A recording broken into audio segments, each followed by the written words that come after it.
got so much motherfucking design on right now.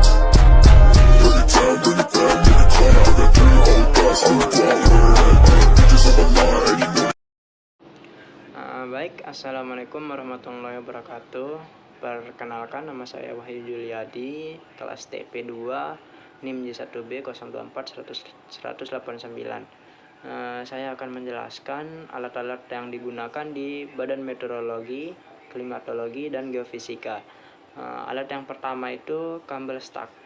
Fungsi dari kabel stuck itu sendiri untuk mengukur penyinaran matahari, penyerapan matahari, dan untuk mengetahui seberapa matahari membakar trapesius. Nah, alat kedua yaitu penarak hujan observatorium. Fungsi dari alat ini untuk mengukur jumlah curah hujan yang jatuh di lokasi secara teliti dan standar. Nah, alat yang ketiga itu termometer tanah gundul. Fungsi dari termometer tanah gundul itu sendiri mengukur suhu tanah pada kondisi tanpa penutup tanah akibat pengaruh langsung radiasi matahari. Nah, alat yang keempat itu panci penguap atau panci evaporasi. Fungsi dari panci penguap itu sendiri untuk mengukur besarnya laju penguapan air dari suatu permukaan terbuka. Nah, alat yang kelima itu sampler. Fungsi dari sampler itu sendiri sebagai alat untuk mengambil sampel dari suatu bahan atau lingkungan tertentu agar dapat dianalisis lebih lanjut dalam konteks pengamatan lingkungan, mengambil contoh tanah dan udara. Nah, alat yang keenam itu penakar hujan halaman. Fungsi dari penakar hujan halaman itu menampung hujan melalui corong dengan luas penampang tertentu. Kemudian air dikumpulkan di tabung. Setelah itu volume air diukur sehingga diperoleh nilai curah hujan dalam satuan milimeter. Nah, alat yang ketujuh itu captometer atau anemometer 2 meter. Fungsi dari alat ini untuk mengukur kecepatan angin pada ketinggian 2 meter dari permukaan tanah. Yang kedelapan itu anemometer 10 meter. Fungsi dari alat ini untuk mengukur kecepatan angin pada ketinggian 10 meter dari permukaan tanah yang merupakan standar pengukuran dalam meteorologi. Nah, alat yang ke-9 itu sangkar meteorologi.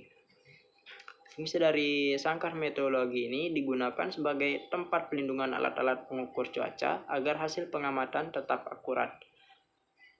Nah, alat yang ke-10 itu menara iklim mikro. Fungsi dari menara iklim mikro itu sendiri digunakan untuk mengukur dan memantau kondisi iklim pada berbagai ketinggian di suatu lokasi menara.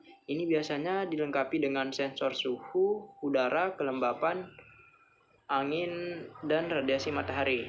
Nah, alat yang ke-11 itu Automatic Solar Radiation System atau ASRS. Fungsi dari ASRS itu sendiri digunakan untuk mengukur intensitas radiasi matahari secara otomatis dan kontinu.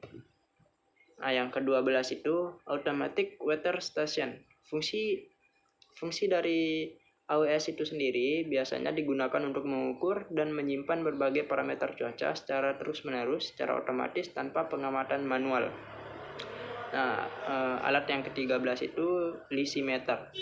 Fungsi dari lisimeter ini digunakan untuk mengukur jumlah air yang masuk, tersimpan, dan keluar dari tanah yang berkaitan dengan proses evaporasi, penguapan, dan transpirasi tanaman. Alat ini berupa wadah bersifat tanah atau gundukan tanah. Sekian dari saya. Wassalamualaikum warahmatullahi wabarakatuh.